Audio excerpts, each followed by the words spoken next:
안식 후 첫날입니다. 예수님께서 십자가에 죽으시고 다음 날이 안식일이에요. 안식일 날은 아무도 움직이지 못합니다. 유대인들은 안식일에는 어디를 가지를 못합니다. 이제 안식일이 끝나고 그 다음 새벽, 사람이 움직일 수 있는 첫 시간, 그 시간에 막달라 마리아가 예수님의 무덤으로 달려갔습니다.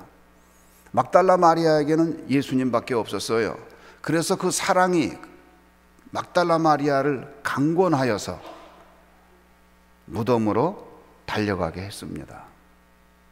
그 무덤에 가가지고 이제 예수님이 어떠한지, 이미 돌아가셨지만 그 사랑이 강권해서 무덤까지 갔어요. 예수님의 제자들은 그 자리에 없었습니다. 괜히 무덤 주위에 얼쩡거리다가 잡혀가면 어떨까 두려웠던 거예요. 아직 해도 뜨기 전에 달려갔어요. 근데 무덤에 도착해서 놀라운 사실을 발견합니다. 그 무덤 앞에 무덤 입구를 막는 큰 돌이 있는데 그 돌이 어디로 사라진 거예요. 그 돌이 열린 거예요. 그리고 무덤이 열려 있는 거예요. 그때의 마리아가 얼마나 놀랐을까요? 마리아는 생각했습니다. 누군가가 시신을 훔쳐갔나 보다. 예수님의 시신을 훔쳐갔나 보다. 마리아가 놀랐어요. 놀래가지고서 바로 베드로와 요한에게 달려갔습니다. 달려가가지고 베드로님, 지금 예수님의 시신이 있었던 무덤문이 열렸고 예수님의 시신이 어디로 간지 도무지 알 길이 없습니다. 그렇게 전하였더니 베드로하고 요한도 놀랐어요. 예수님이 십자가에 못 박혀 죽은 후에 상심하고 낙심한 가운데 있는데 이 장례는 어떻게 할 것인가 여러 가지로 지금 고민하는 가운데 있는데 무덤에도 가지 못하고 있는데 그 무덤에 돌문이 열려 있고 시신이 없어졌다고 그러니까 너무 놀래가지고 급박하게 달려갔습니다. 두 사람이 그 무덤을 향하여 달려가는데 전력으로 달려갔겠죠. 그런데 성경에 보니까 재미있는 사실이 있어요. 누가 더 먼저 달려갔다고요? 요한이 먼저 달려갔어요. 왜? 요한이 더 잘 뛰었어요. 왜?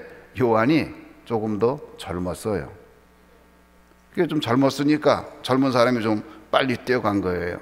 가가지고서 이제 그 무덤을 보니까 요한이 먼저 도착했는데 요한이 선뜻 무덤 안으로 들어가지를 않습니다. 요한은 어떤 사람이냐? 요한은 관찰형 사람입니다. 행동을 먼저 하는 게 아니라 항상 생각을 하고 신중하게 행동하는 사람이 요한이에요. 그곳에 가서 먼저 관찰을 하고 무슨 일인가 하고 살펴보는 거예요. 그래서 살펴보는 중에 무덤 안으로 들어가지는 않았어요. 근데 뒤에서 늦게 온 베드로가 앞뒤 볼 것도 없이 무덤 안으로 뛰어들었어요. 그것을 보면 요한하고 베드로하고 성격이 같아요, 달라요? 성격이 많이 달라요. 하나님의 일을 할 때는 이 성격이 다른 사람들이 함께 협업하는 모습이 얼마나 아름다운지 모릅니다. 이런 사람이 있고 저런 사람이 있고 요한과 같은 관찰형의 사람이 있는가 하면 베드로와 같은 행동파가 있어요. 베드로는 먼저 하고 봐요. 나중에 후회해도 먼저 하고 봅니다. 요한은 먼저 생각을 하고 실수를 안 해요. 그래서 베드로가 먼저 들어갔어요. 들어가서 보니까 예수님의 시체는 간 곳이 없고 그 세마포가 그대로 놓여 있는데 사람의 형상으로 그대로 있는 거예요. 그리고 머리 쪽에 있는 그 수건도 머리 자리 따로 떨어져 가지고 위에 있어요. 놀래 가지고 보고 있는데 그때서야 요한이 들어옵니다. 요한도 똑같은 사실을 발견했습니다. 도무지 이해가 안 돼요. 아니 어떻게 그 세마포가 그런 형태로 있을까? 만약에 사람들이 예수님의 시체를 훔쳐갔다 그러면 세마포가 그 자리에 남아있을 리 없고, 만약에 살아나가지고 그 시체가 세마포를 풀고 나왔다고 그러면 그 세마포가 전부 흐트러져 가지고 여기저기 있을 텐데 그것도 아니고 도무지 이해가 안 되는 거예요. 베드로하고 요한은 이해가 안 됐어요. 도대체 이것이 무슨 상황인지 이해가 안 됐어요. 나중에 예수 그리스도께서 부활하신 후에, 그 후에야 베드로하고 요한은 이 사실이 어떻게 된 일인지 이해할 수가 있었습니다. 마치 누에가 누에 고치를 빠져나오듯이, 고치를 놔두고 누에가 나가듯이 그대로 세마포가 그 자리에 있고 수건이 위에 있고 예수님의 시체만 사라진 거예요. 이것은 예수 그리스도의 부활이라는 그 부활 사실을 우리가 전제하지 않고는 전혀 이해가 되지 않는 그런 사건입니다. 베드로하고 요한은 이 사실을 납득할 수가 없었습니다. 시체가 없어졌어요. 그 베드로하고 요한이 그것 때문에 고민을 하다가 그만 집으로 가버렸습니다. 그냥 집으로 가버렸어요. 이해되지 않지만 이것이 뭔가, 그래 따로 어떻게 할 수 있는, 자기들이 뭐 할 수 있는 뭐가 없어요. 그래서 그냥 집으로 가버렸습니다. 그것이 오늘 10절까지의 말씀이에요. 그런데 집으로 갈 수 없었던 사람이 있었습니다. 그가 누구냐? 베드로와 요한보다 먼저 왔던 사람, 그리고 베드로와 요한이 가고 난 다음에도 그 자리를 떠날 수 없었던 사람, 그가 누구냐? 막달라 마리아예요. 막달라 마리아는 그 자리를 떠날 수가 없었어요. 여러분, 사랑은 모든 것을 가능하게 합니다. 사랑해 보세요. 사랑은 모든 것을 가능하게 해요. 사랑은 우리가 이해하지 못하는 행동을 하게 합니다. 이제 시체도 없고 이제 베드로하고 요한도 갔으면 막달라 마리아도 그냥 가버리면 되지, 그 자리를 떠나지 못해요. 왜 그랬을까요? 사랑 때문에 그런 거예요. 예수님에 대한 사랑이 막달라 마리아를 그 자리를 떠나지 못하게 한 겁니다. 11절에 보니까 성경은 이렇게 말합니다. 마리아는 무덤 밖에 서서 울고 있더니, 마리아는 계속 울고 있었어요. 예수님의 시체가 없어졌기 때문에 울고 있는 겁니다. 울면서 구부려 무덤 안을 들여다보니, 무덤 안을 들여다봤어요. 그때에 마리아는 깜짝 놀랐어요.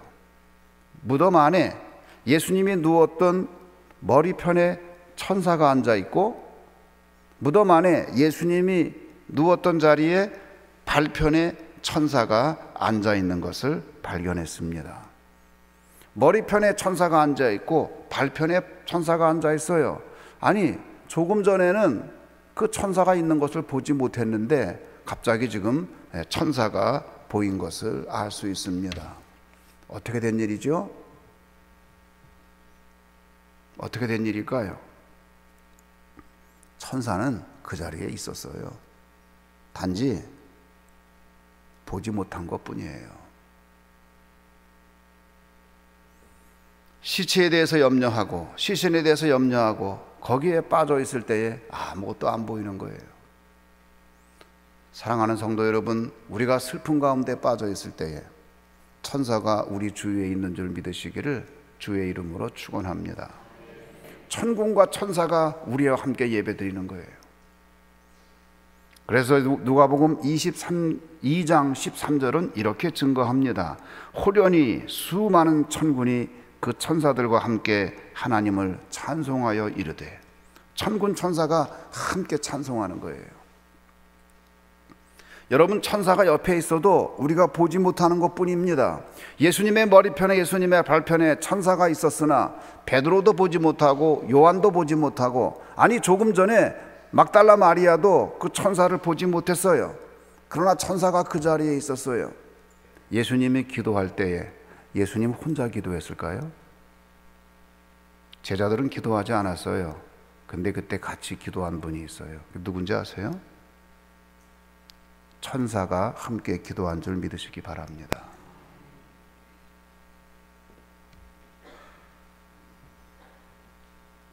누가복음 22장 43절은 이렇게 증거합니다. 누가복음 22장 43절에서 예수님께서 기도하셨을 때에 천사가 하늘로부터 예수께 나타나 힘을 더하더라. 예수께서 힘쓰고 애써 더욱 간절히 기도하시니 땀이 땅에 떨어지는 핏방울같이 되더라. 땀이 땅에 떨어지는 핏방울같이 되도록 기도할 때에 천사가 하늘로부터 예수에게 힘을 주신 줄로 믿으시기를 주님의 이름으로 축원합니다. 천사가 힘을 줬어요. 천사가. 그래서 그 죽을 기도를 해내신 거예요. 그 견디기 어려운 기도를 해내신 거예요. 아버지여, 아버지여, 할 수만 있거든 이 잔을 내게서 옮겨 주시옵소서. 그러나 내 뜻대로 마시고 아버지의 원대로 하시옵소서 기도할 때에 도무지 감당할 수 없는 그 기도를 기어이 그 기도를 해내게 하셨는데 어떻게 그 기도가 가능했느냐? 천사가 하늘로부터 예수님에게 힘을 주신 줄로 믿으시기를 주님의 이름으로 축원합니다. 그럴 때에 그 겟세마네 기도를 예수님이 할 수 있었고 그 겟세마네 기도에 승리한 예수님께서 십자가 지는 일에 승리한 줄로 믿으시기 바랍니다. 마지막까지 십자가 지시고 끝에 마지막에 다 이루었다 하실 수 있었던 것은 어떻게 그랬느냐? 그가 겟세마네에서 기도에 승리했기 때문입니다. 기도할 때에 천사가 힘을 더하여 줬습니다. 다윗이 쓴 시가 있는데 시편 34편 7절에 보면은 시편 34편 7절에서 그가 천사들로 도움받은 것을 고백하고 있어요. 누구한테 도움받았다고요? 천사들에게. 아무도 도울 수 없는 그런 상황에서 누가 도왔다고요? 천사가. 시편 34편 7절을 읽습니다. 이렇게 말합니다. 여호와의 천사가 주를 경외하는 자를 둘러 진치고 그들을 어떻게 해요? 건지시는도다. 이게 다윗의 고백이에요.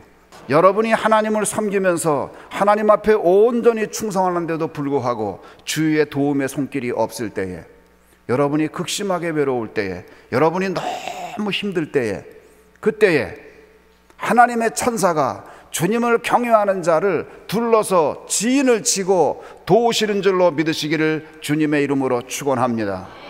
그것이 다윗의 고백이에요. 그래서 다윗이 그 아비멜렉으로부터 이제 건짐을 받아가지고 이스라엘의 성군이 된 것입니다. 이렇게 천사들은 어느 때 등장하느냐? 우리 사람의 힘으로 어찌할 수 없을 때에 돕는 거예요. 다윗이 그 경험을 했어요. 오늘 본문 말씀 13절에 보면 천사가 막달라 마리아에게 말을 겁니다. 참 놀랍죠? 막달라 마리아에게 말을 거는데 이렇게 말합니다. 천사들이 이르되 여자여 어찌하여 우느냐? 그랬더니 마리아가 말해요. 사람들이 내 주님을 옮겨다가 어디 두었는지 내가 알지 못함이니이다. 천사하고 지금 마리아 사이에 지금 대화가 오고 가고 있어요. 이 경험이 모든 신자에게 있는 건 아니에요. 근데 막달라 마리아에게 천사와 대화하는 그런 경험이 있었습니다. 그 말을 한 후에 14절에 보면 14절은 이렇게 증거합니다. 이 말을 하고 뒤로 돌이켜 예수께서 서 계신 것을 보았으나 예수신 줄은 알지 못하더라. 그 말을 한 다음에 뒤를 돌아봤는데 보니까 예수님이 거기 계세요. 부활의 주님이 거기 계신 거예요. 그 주님께서 말합니다. 여자여 어찌하여 울며 누구를 찾느냐 하시니 마리아는 그가 동산지기인 줄 알고 부활의 주님인 줄은 몰랐어요. 이 동산을 지키는 사람인가 보다. 이 동산을 지키는 사람인가 보다. 그래서 말을 해요. 주여 당신이 옮겼거든 어디 두었는지 내게 이르소서. 그리하면 내가 가져가리이다. 어떻게 하든지 예수님의 그 시체를 자기가 인수하려고 애쓰는 모습이에요. 시체가 없어졌으니까. 그때에 예수님께서 마리아야 부르십니다. 여러분에게 이 경험이 있기를 주의 이름으로 축원합니다. 부활의 주님께서 우리의 이름을 개인적으로 불러주십니다. 할렐루야. 마리아야 하고 불렀어요. 그 목소리 들을 때에 마리아가 바로 알았어요. 그래서 그가 평소에 부르던 말로 라보니요 하고 불렀어요. 그 히브리 말로 그게 선생님 그런 뜻이거든요. 그렇게 불렀거든요. 늘 말씀을 배우면서 그렇게 불렀거든요. 요한복음 10장에 보면 그런 말을 해요. 문지기는 그를 위하여 문을 열고 양은 그의 음성을 듣나니 그가 자기 양의 이름을 각각 불러 인도하여 내느니라. 자기 양을 다 내놓은 후에 앞서가면 양들이 그의 음성을 아는 거로 따라오되. 여러분, 양은 목자의 음성을 알아요. 마리아야 부를 때에 알았어요? 몰랐어요? 금방 알았어요. 금방 알았어. 사랑하는 성도 여러분, 부활의 주님을 만나시기를 바랍니다. 그러면 막달라 마리아가 예수님이 부활했을 때에 제일 처음으로 부활의 주님을 보게 됐어요. 부활하신 주님을 제일 처음 본 곳은 베드로도 아니고 요한도 아니에요. 누가 부활한 주님을 제일 먼저 봤다고요? 막달라 마리아. 그러면 무엇이 막달라 마리아로 하여금 부활하신 주님을 제일 먼저 보게 했을까요? 주님을 향한 사랑이에요. 사랑하는 마음이 있었기 때문에.